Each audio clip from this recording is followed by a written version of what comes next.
So that is, now we're gonna talk about AI a bit.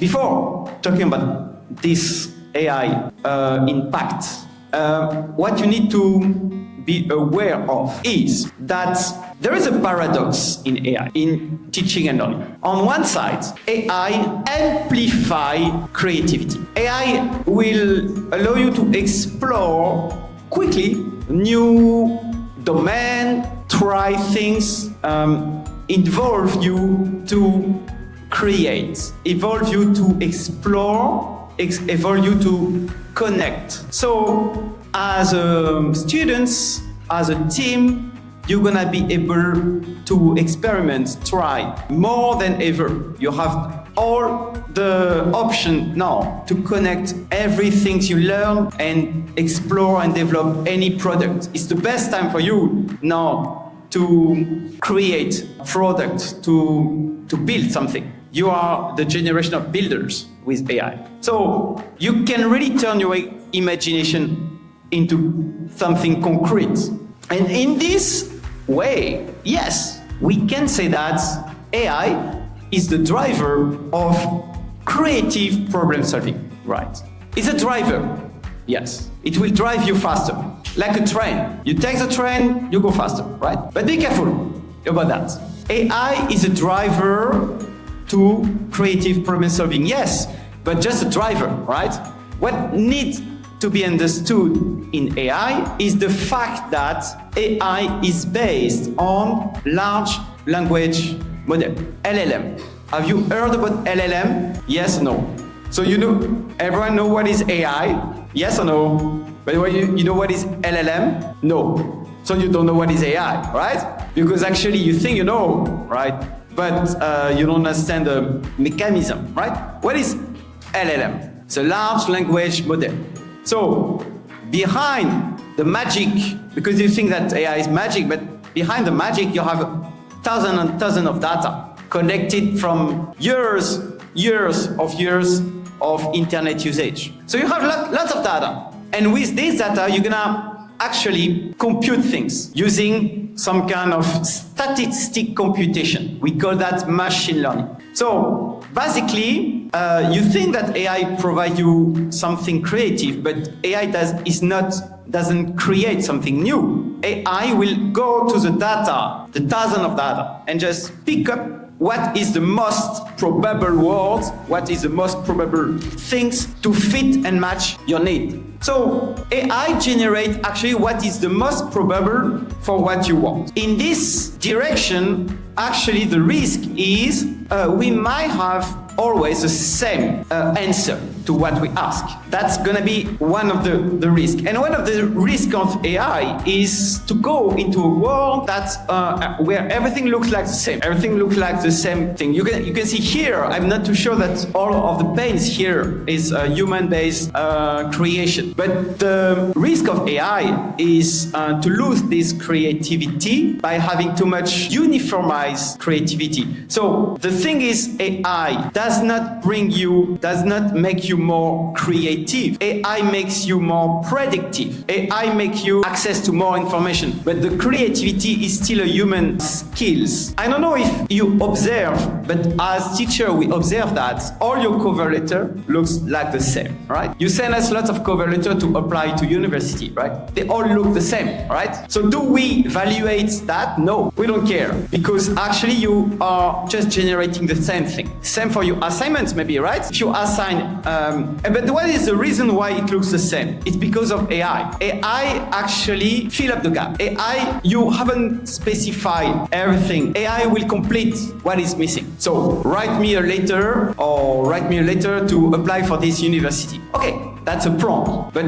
everything missing on this specification, AI will find the most probable information. So that's why everything will maybe look like the same. So there is two problems here. It looks like it's creative, but it's an illusion of creativity. And the second problem is, as we mentioned before, when we use that, there is another thing. First of all, what is creativity? And I think there is a misunderstanding. Creativity is not actually the result of your work. The creativity is is a process. It's a process of making mistakes, doing again and again and again and again, and actually the creativity comes from that kind of messy process. Right. So if you just skip that and you go just right to the result, it's just like impossible that you're gonna have a creative result, right? So, and it's the same for education. Education is not a result. Yeah, we don't evaluate your outcome. We evaluate the road that brings you to this outcome, right? That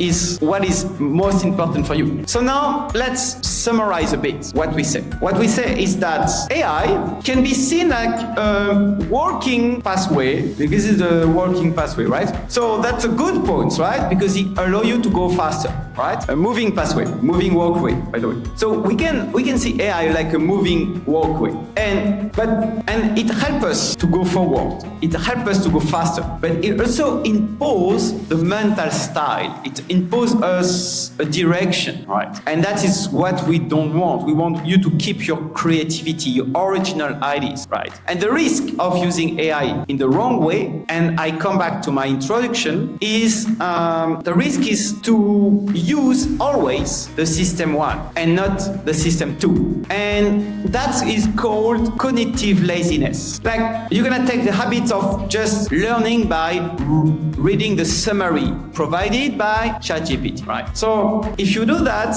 you're not gonna develop long-term memory. You're not gonna develop the system 2, which is key to develop your skills. And you'll be less resilient to hard work because you are getting used to have the answer right away, right? Without searching. And so that is not what we want for in education. Because if you take care about your brain, maybe you take care about your body, right? You like to do sport. Who like to do sport? You like to do sport? You have one sport guy, right? By the way, how many boys, how many girls here, right? A lot of girls, right? But everyone likes to take care of the body, right?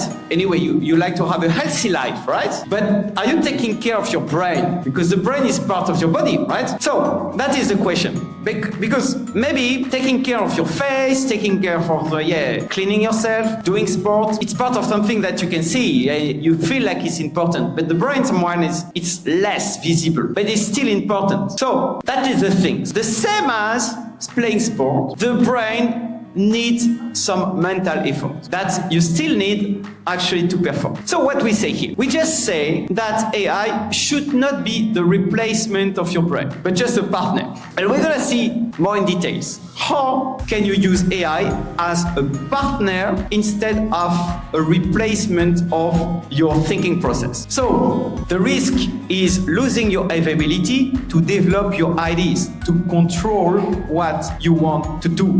So what we're gonna try to do today is to turn that, to transform that, not being passive in this moving walkway. So instead of that, we're gonna say that we're gonna reinvest AI. What is reinvesting AI? Is using AI not to replace thinking, but to stimulate thinking and change it.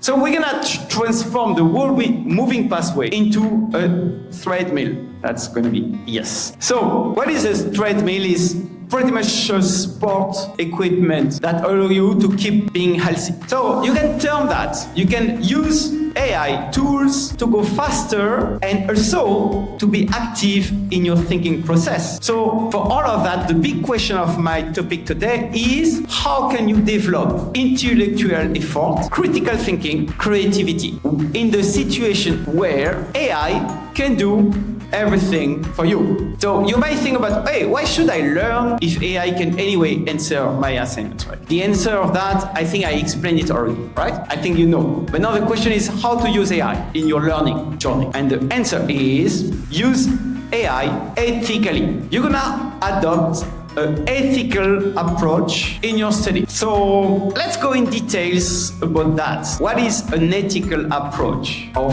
AI? So to understand that, you need to understand that learning is 3 steps. You have 3 steps for learning. Get knowledge, practice skills, evaluate yourself. So you get knowledge, you train yourself. So example in the chess, right? Chess skills. You need to learn about the rules, how to play chess, right? Then you need to train yourself. You need to practice with people, right? And then you have a competition and you see who is the first, who is the second, who is the third, right? That's evaluation, right? So think about that. Get knowledge, practice, evaluate. So now it's always a 3 steps of learning. So now the question is AI. Where do you use AI in the 3 steps? So what about get knowledge? How do you should use AI when you get knowledge? When you learn something new, accounting, ERP, whatever is your topic. So you're gonna use AI not to replace learning, but to learn better. So how? I give you 4 good things, 4 bad things to use AI for learning. The good thing is you can use AI to explain the concept. You can prompt AI for explanation, give example,